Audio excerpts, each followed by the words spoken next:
Saya sangat bangga sekali nih melihat pidato Bapak Prabowo Subianto di hadapan para pemimpin dunia di kantor PBB.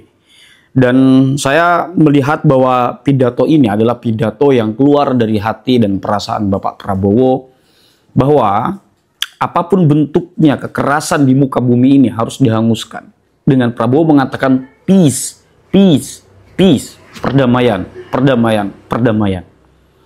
Ini kali berapa ya saya melihat pemimpin di Nusantara atau para pemimpin dari negara kita ini bisa berbicara di kancah dunia dan mempengaruhi mereka untuk bagaimana kedamaian bisa diciptakan. Bukan cuma Bapak Prabowo, teman-teman ya, tokoh yang pernah berpidato di atas panggung PBB. Dulu juga saya pernah melihat seorang pemimpin muda menjadi delegasi dari Jawa Barat. Waktu itu adalah Kabupaten Purwakarta, menjadi orang yang terpilih untuk berpidato di hadapan para pemimpin dunia, yaitu adalah yang sekarang menjadi Gubernur Jawa Barat, Kang Dedi Mulyadi. Ini adalah momen-momen yang membanggakan. Kita sebagai warga Nusantara harus bisa melihat bahwa kita sebagai orang yang berbudaya, ini benar-benar bisa bersaing. Maka kemudian ketika kita bisa bersaing di kancah dunia, dari pidato itu kan menggambarkan isi pikiran orang. Ketika isi pikiran orang mendapatkan atensi di hadapan muka dunia, para pemimpin dunia, ini menandakan bahwa kita ini adalah orang-orang yang memang dianggap sebagai yang layak untuk bersaing, berkompetisi dalam hal kebaikan. Ya, Prabowo Subianto dan Kang Dedi Mulyadi akan saya tampilkan di sini pidato yang sangat luar biasa ya. Silakan.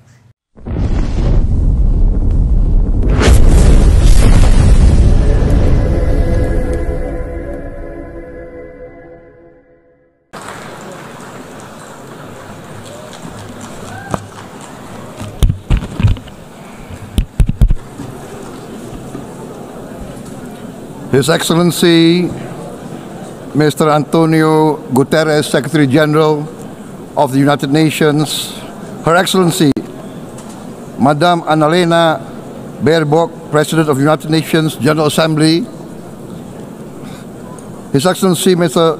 Moses Abelian, Under-Secretary General for General Assembly and Management, Excellencies, Heads of States, Heads of Governments, distinguished delegates, ladies and gentlemen, it is indeed a great honor for me to stand in this august General Assembly Hall among leaders and representatives who represent almost all of humanity.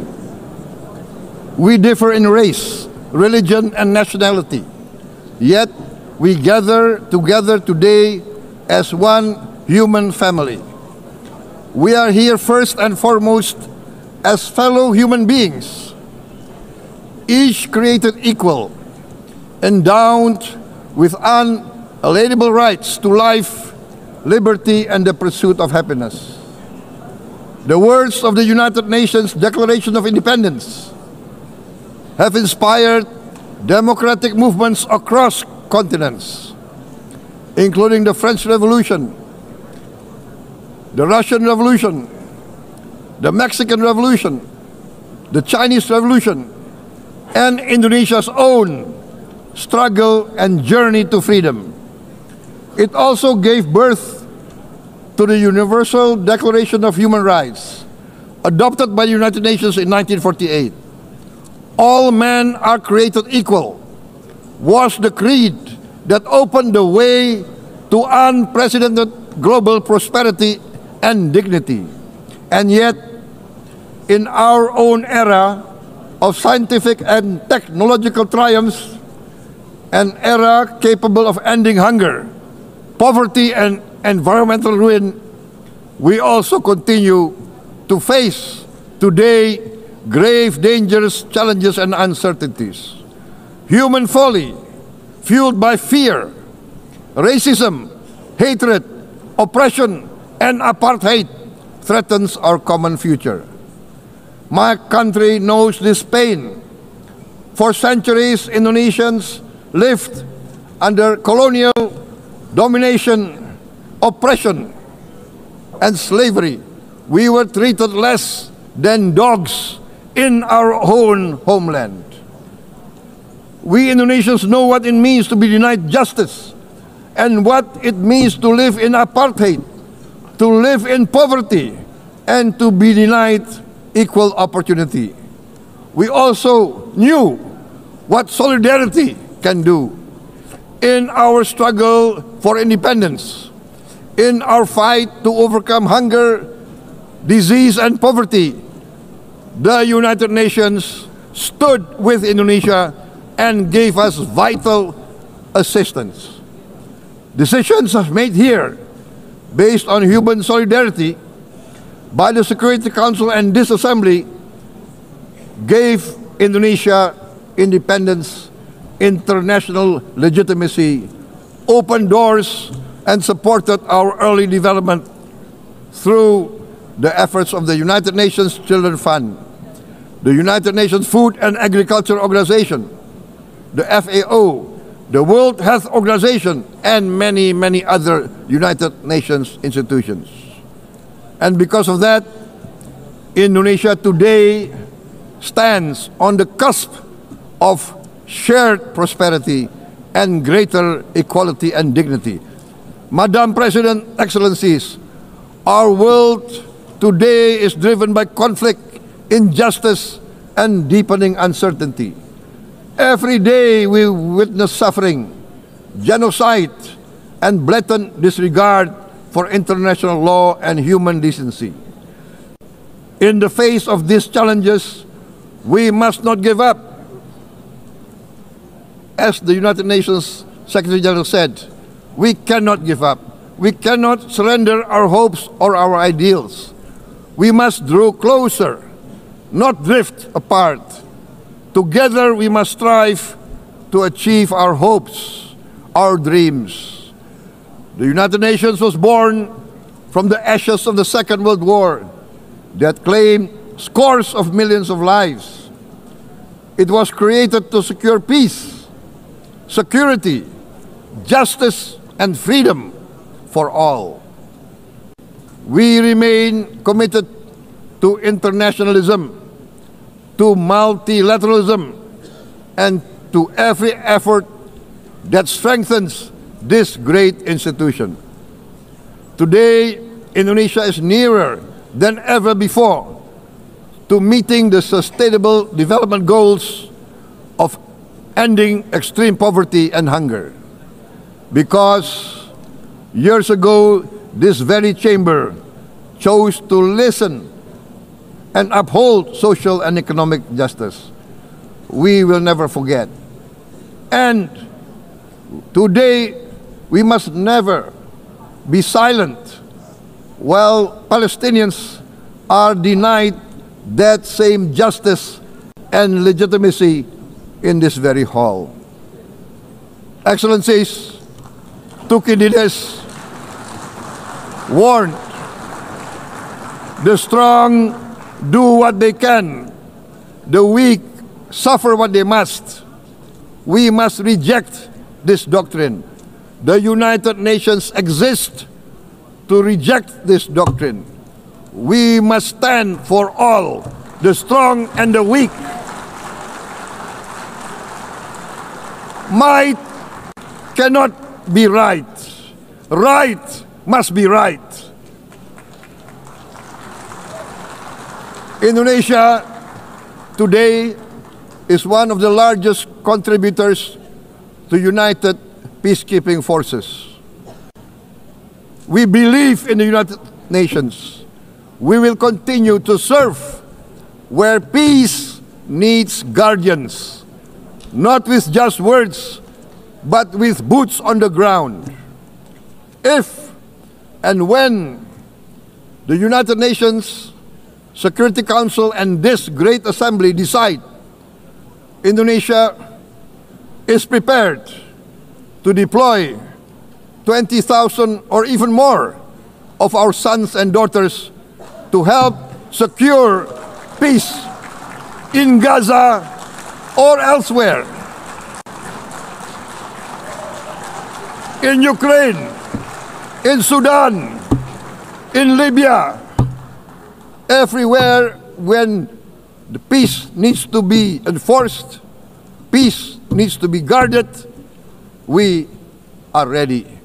We will take our share of the burden, not only with our sons and daughters, we are also willing to contribute financially to support the great mission to achieve peace by the United Nations.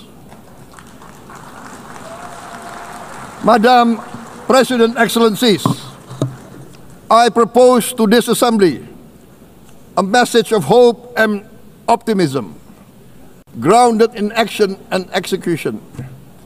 Today, we heard the speech of Madam President, the President of the United Nations General Assembly.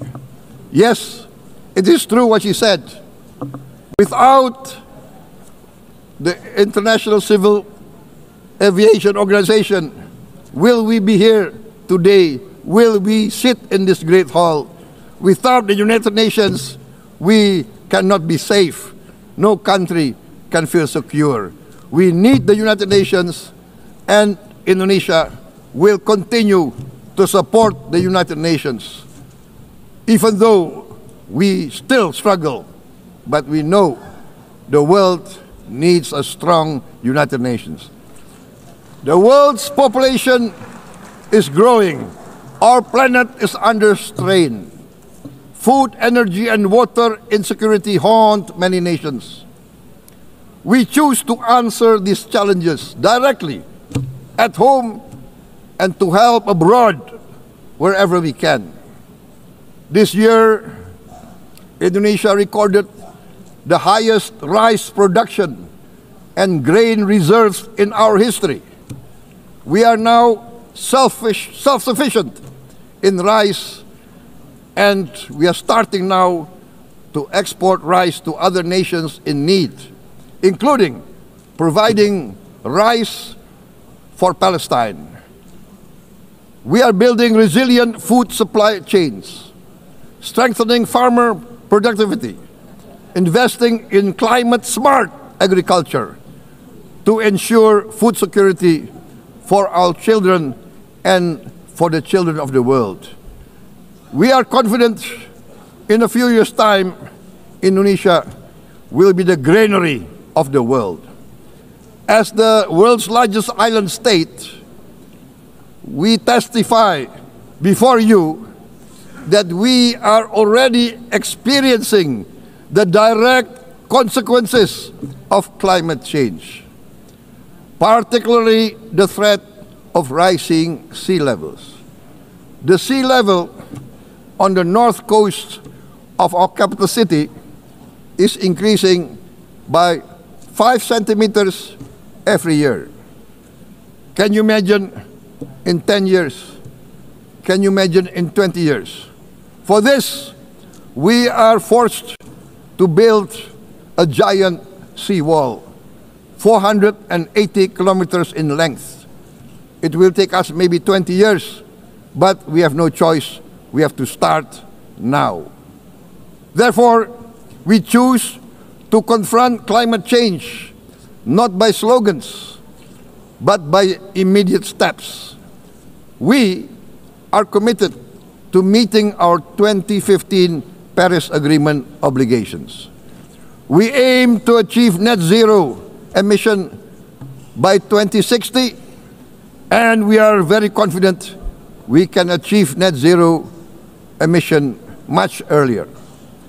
We aim to reforest more than 12 million hectares of degraded forest, to reduce forest degradation, to empower local communities with quality green jobs for the future. Indonesia is shifting decisively from fossil fuel-based development towards renewable-based development. From next year, most of our additional power generation capacity will come from renewables.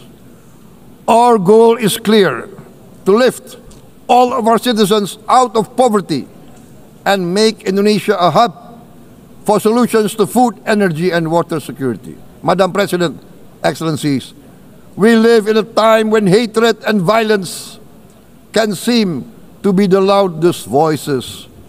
But beneath this loud noise lies a quieter truth, that every person longs to be safe, to be respected, to be loved, and to leave a better world to their children. Our children are watching. They are learning leadership not from textbook, but from our choices. Today, still, a catastrophic situation in Gaza is unfolding before our eyes. At this very moment, the innocent are crying for help, are crying to be saved. Who will save them? Who will save the innocent? Who will save the old and women? Millions are facing danger at this very moment. As we sit here, they are facing trauma. They are facing irreparable damage to their bodies. They are dying of starvation. Can we remain silent? Will there be no answer to their screams? Will we teach them that the human family can rise to the challenge? Madam President, we must act now. Many speakers have said that. We must stand for a multilateral order where peace, prosperity, and progress are not the privilege of a few, but the right of all. With a strong United Nations, we can build a world where the weak do not suffer what they must, but live the justice that they deserve. Let us continue humanity's great journey of ideals, the selfless aspirations that created the United Nations. Let us use science to uplift, not use science to destroy. Let rising nations help others to lift themselves. I am convinced that the leaders of the great world civilizations of the West, of the East, of the North, of the South, leaders of America, Europe, of India, China, the Islamic world, the whole world, I am convinced they will rise to their role demanded by history. We are all hopeful that the leaders of the world will show great statesmanship, great wisdom, restraint, humility, overcome hate, overcome suspicion. Madam President, distinguished delegates, we are greatly heartened by the events of the last few days, where significant leading countries of the world have chosen to side with history, to choose the right side of history, the path of the moral high ground, the path of rectitude, the path of justice, the path of humanity, to shun hatred, to overcome suspicion, and to avoid the use of violence. The use of violence will beget violence. No one country can bully the whole community of the human family.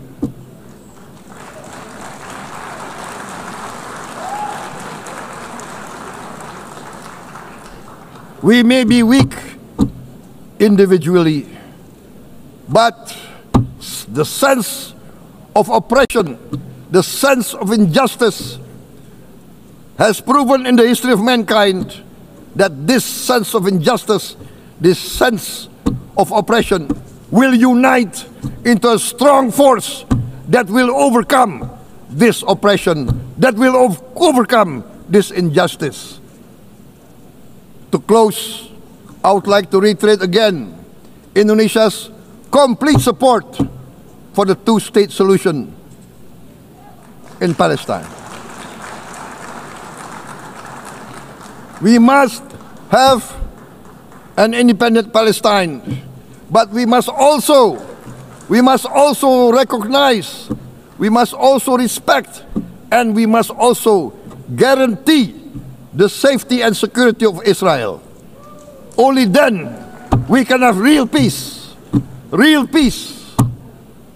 and no longer hate and no longer suspicion. The only solution is this two-state solution. Two descendants of Abraham must live in reconciliation, peace, and harmony. Arabs, Jews, Muslims, Christians, Hindus, Buddhists, all religions, we must live as one human family. Indonesia is committed to being part of making this vision a reality. Is this a dream? Maybe, but this is the beautiful dream that we must work together towards. Let us work towards this noble goal. Let us continue humanity's journey of hope, a journey started by our forefathers, a journey that we must complete. Thank you. Wassalamualaikum warahmatullahi wabarakatuh.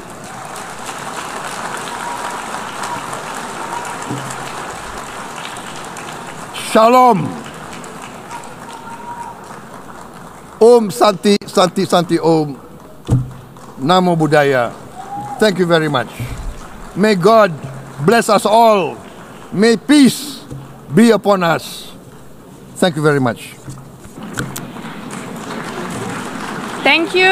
On behalf of the Assembly, I wish to thank the President of the Republic of Indonesia.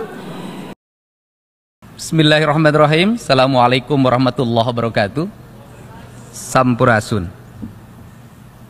Saya Dedi Mulyadi, sejak usia 27 tahun sudah menjadi anggota parlemen di daerah.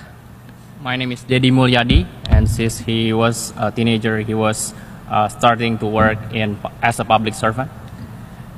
Baju yang saya gunakan adalah bajunya orang Sunda, provinsi dengan penduduk terbesar sebanyak 40 juta jiwa di Indonesia, yang sangat menentukan demokrasi di Indonesia. I'm wearing a Sundanese attire today, and Sundanese people, there are 40 million Sundanese people in Indonesia, and it highly contributes to the democracy in Indonesia. Demokrasi di Indonesia dengan sistem pemilihan langsung berkembang sejak tahun 30-an, dari mulai desa, kabupaten, provinsi, dan negara yang dipimpin oleh seorang presiden.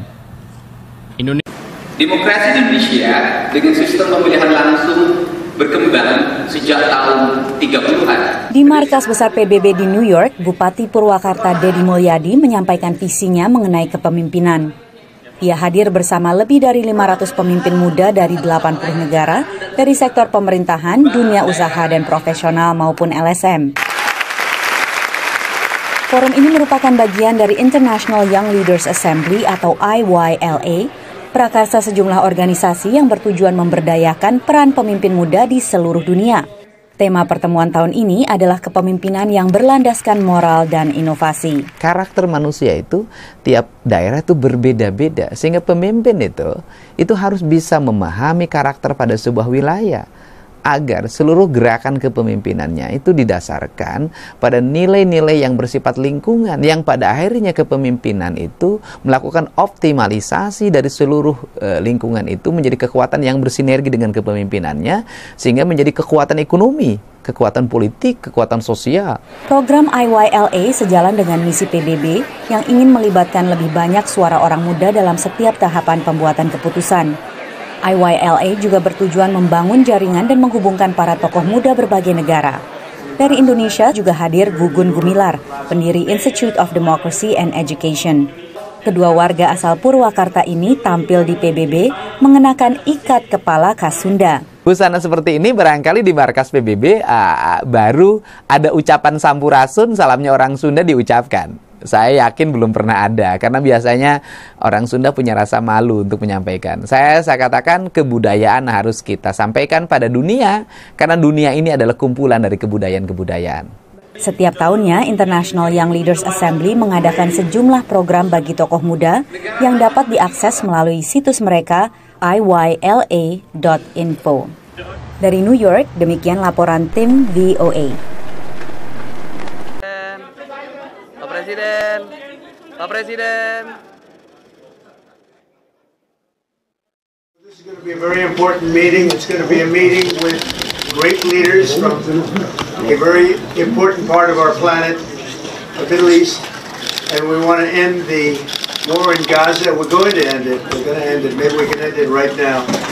But they're respected all over the world. They're respected by me in the Oval Office, I can tell you that. They're respected by the United States, and we're here to see if we can get the hostages back and get the war over and get back to life in the Middle East. And you too, my friend. Great speech. You did a great job pounding on that table. I said, how would you like to deal with him when you left? It's not easy. You did a great job. Thank you very much. Thank you, everybody. We're going to work very hard on this.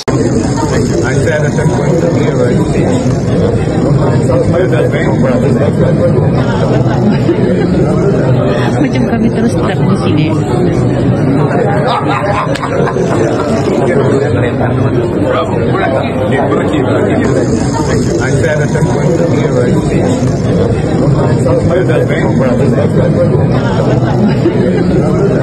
Macam kami terus tetap di sini.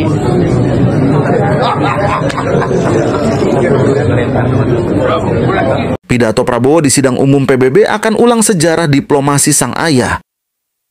Presiden Prabowo Subianto dijadwalkan akan berpidato di sidang umum ke-80 Perserikatan Bangsa-Bangsa di New York pada 23 September mendatang. Kehadirannya dinilai sebagai momen bersejarah karena mengulang jejak diplomasi ayahnya Profesor Sumitro Joyo Hadikusumo, di mana pada akhir 1940-an ia turut mewarnai panggung internasional demi memperjuangkan kemerdekaan Indonesia. Saat itu Sumitro memimpin delegasi Indonesia dan mengirim memorandum penting yang mengecam agresi militer Belanda, sebuah langkah yang kemudian mengundang perhatian dunia termasuk dimuat di The New York Times. Usaha diplomasi ini juga diperkuat dengan penggalangan dukungan dari negara-negara Asia hingga akhirnya Belanda mengakui kedaulatan Indonesia melalui konferensi meja bundar tahun 1949. Kini, lebih dari 7 dekade kemudian, Prabowo hadir di forum yang sama dengan tantangan berbeda, di mana dunia menghadapi krisis multilateralisme dan meningkatnya rivalitas antar negara. Kehadiran Prabowo di PBB dipandang sebagai kelanjutan tradisi keluarganya dalam diplomasi, sekaligus diharapkan membawa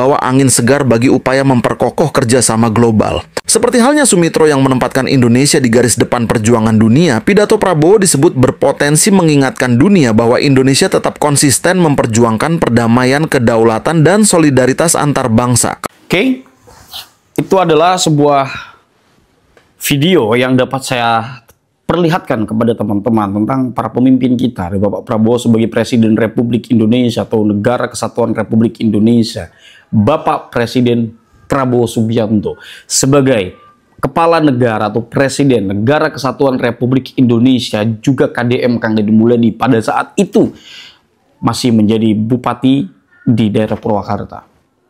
Video dari KDM ini beberapa tahun yang lalu, sementara Bapak Prabowo ini pidato di PBB belakangan ini, belum lama ini teman-teman. Tetapi dari kedua video ini, kita bisa melihat betapa berani secara mentalitas mereka untuk berbicara dengan percaya diri di hadapan para pemimpin dunia. Pidato itu adalah berupa kata-kata yang dikeluarkan.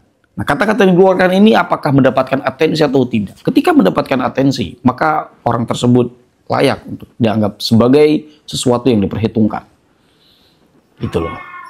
Apa yang dikatakan oleh seseorang itu menggambarkan isi pikiran dan keinginan. Jadi masyarakat Indonesia yang memang ya kita ini kan dikenal sebagai bangsa yang ada yang mengatakan oh kita ini inlander, kurang percaya diri. Makanya kita sedikit suka mengagung-agungkan dari bangsa luar ketika ya ada yang datang ke tempat kita. Padahal semua manusia itu setara ya. Kalau kita berbicara dari segi bentuk itu relatif. Kalau kita mau berbicara tentang kecerdasan, di antara banyak orang kita ini cerdas-cerdas, Pak. Artinya apa? Kenapa kemudian saya tampilkan dua video ini? Ini bisa kemudian membuat kita percaya diri sebagai bangsa. Oh, Bapak Prabowo banyak yang mengatakan, oh hebat, keren. Sebetulnya bukan soal keren atau hebat lah. Tetapi soal bagaimana seorang pemimpin bisa menyampaikan aspirasi untuk menciptakan kedamaian.